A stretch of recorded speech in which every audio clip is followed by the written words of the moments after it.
Hello, lovelies! I-share ko lang ang aking gala sa Vietnam. And syempre, maaga akong nagpunta sa airport para pumila. Nagdala na ako ng mga drinks kasi alam niyo naman, sobrang mahal ang mga bilihin. Ayan, nakapasa na ako. Nakalampas na ako ng immigration.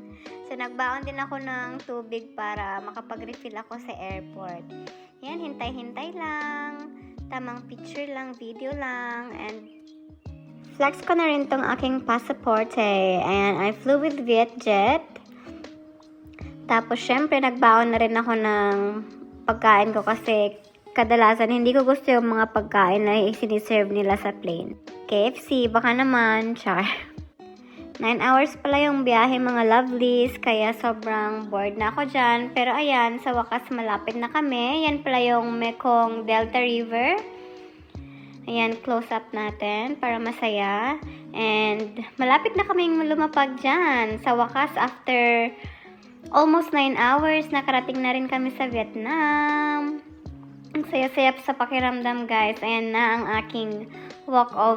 Ngiting tagumpay. Charot, dumiretso na ako para magpa-exchange ng pera. Tapos kumuha na ako ng taxi.